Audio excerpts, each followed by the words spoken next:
চিটফান্ডের টাকা ফেরতের দাবি তদন্তে নিষ্ক্রিয়তার অভিযোগে ফের পথে নামল কংগ্রেস। বিধান ভবন থেকে ধর্মতলা পর্যন্ত মিছিল, দেখছেন সেই ছবি।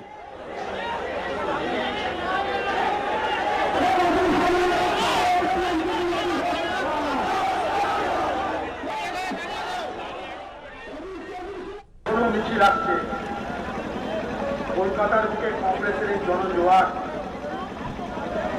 সারা বাংলায় নতুন করে কংগ্রেসের জয় সম্পর্কে, কংগ্রেসের শক্তি সম্পর্কে সকলকে আপডেট দিবে, এটাকে ভালো করে করতে পারে। কেউ কেউ সারা বাংলা আগামী দিনের ভোট নির্বাচন সব কিছুতে নিজেরা নিজেরা ঠিক করে দিয়েছে কি হবে। কেউ বলছে বিজেপি আসবে, কেউ বলছে তৃণমূল আসবে। মাঝখান থেকে কংগ্রেস বা আমাদেরকে নিয়ে কোনো আলোচনা হয় না। কখনো কখনো মনে হয় আমরা কি ছাগলের দ্বিতীয় বাচ্চা, যে আমাদের নিয়ে কোনো কথা হবে না। আজ আমরা প্রমাণ করে দিচ্ছি যাদেরকে ছাগলের দ্বিতীয় বাচ্চা ভাবা হচ্ছে, তারাই এই বাংলার বাকি দলগুলোকে ছাগলের দ্বিতীয় বাচ্চায় আগামী দিনে রূপান্তরিত করবে। আজকের সমাধান করতে দেব মানুষের সমস্যা নিয়ে। আজকে যারা দিল্লিতে এবং রাজ্যের ক্ষমতায় আছে তাদের কোনো মাথা ব্যথা নেই। একবারও বাংলার শিল্প নিয়ে কেউ ভাবছে, একবারও বাংলার বেকার যুবকদের রুটি নিয়ে কেউ ভাবছে, একবারও বাংলার কৃষকদের নিয়ে কেউ ভাবছে, কিছু বলছে। সকাল থেকে রাত পর্যন্ত এ বলছে তোকে দেখে দিব, ও বলছে তোকে দেখে দিব। আরে ভাই তোরা তোদের মতো দেখা দেখি কর, ঘরের মাঠ পড়ে আছে, তোরা খুব দেখা দেখি কর, খুব তোরা খুশি কর, কিন্তু বাংলার মানুষের কি হবে? বাংলার মানুষ তাই প্রতিদিন এই সমস্ত রাজনৈতিক দলের কীর্তি করার থেকে আজ পরিশ্রম ক্লান্ত। তারা হতাশ, তারা ভাবছে তাদেরকে নিয়ে আসছি আমরা। এ তো বলে আমাকে দেয়, ও বলে আমাকে দেয়, দুটোই তো জোকার বাজারে, বাজারে দুটোই জোকার। জোকারদেরকে ক্ষমতা নিয়েছে, এ বাংলা কি হবে? তাই মানুষ আজকে নতুন করে ভাবছে আমরা এটা বুঝতে পারি। মাঝখানে বলা হচ্ছিল কি কংগ্রেস, কংগ্রেস তো শেষ হয়ে গেছে, কংগ্রেস বাজারে উঠে গেছে, কংগ্রেস নাকি মিউজিয়ামে চলে গেছে, কংগ্রেস নাকি ক্যালেন্ডার হয়ে গেছে। আমি তাদেরকে বলতে চাই, हमें कोई मिटा सके,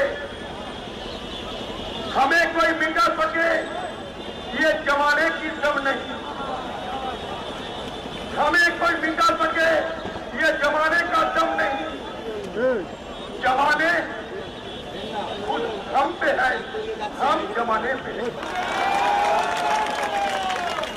তাই যারা মনে করে যে কংগ্রেস শেষ হয়ে গেছে তাদেরকে বলবো, কংগ্রেস ওদেরকে নবান্ন থেকে তাড়ানোর জন্য পর্যন্ত এসে পৌঁছেছে।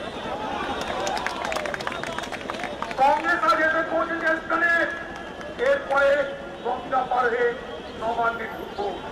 এ বাংলায় তৃতীয় শক্তি হিসাবে কংগ্রেস এবং বাম ক্রমশ বাংলার মানুষের কাছে স্বীকৃতি পাচ্ছে, গ্রহণযোগ্যতা পাচ্ছে।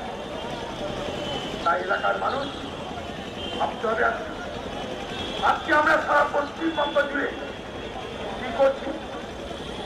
সারা পশ্চিমবঙ্গ জুড়ে চিটফান্ড কাণ্ডের বিরুদ্ধে প্রতিবাদ করছি।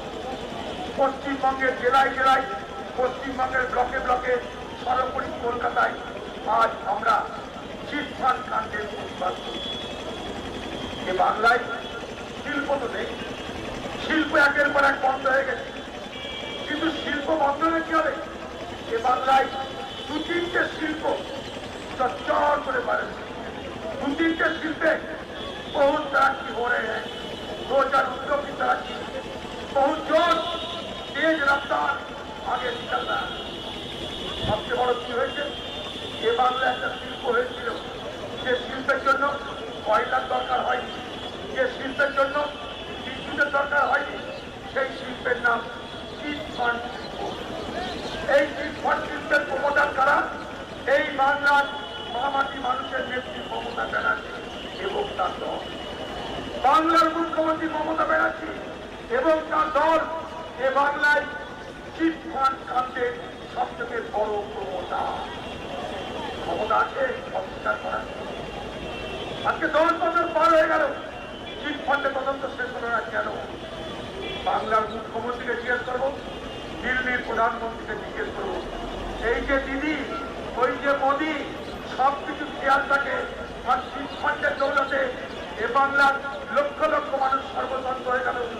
তার জন্য আপনাদের কারো মাথা ব্যথা নাই? না দিদির মাথা ব্যথা, না দাদার মাথা ব্যথা, না দিদির মাথা ব্যথা, না মোদির মাথা ব্যথা। দিদির অধীনে সিআইডি এসআইডি তদন্ত করেছে চিটফান্ড কাণ্ডে, মোদির অধীনে সিবিআই তদন্ত করেছে চিটফান্ড কাণ্ডে। আমরা জানতে চাই এই চিটফান্ড কাণ্ডের তদন্ত কবে শেষ হবে? জ্ঞান মনস্তং ব্রহ্ম, সত্য অন্তহীন। সত্যের খোঁজও তাই, সত্য সন্ধানে তাই আমরা অক্লান্ত, অকুতভয়। এবিপি আনন্দ নতুন ভাবনার প্রতীক, যা মনে মুক্ত, তথ্যে যুক্ত এবং যাবতীয় সীমানার বাঁধন থেকে মুক্ত।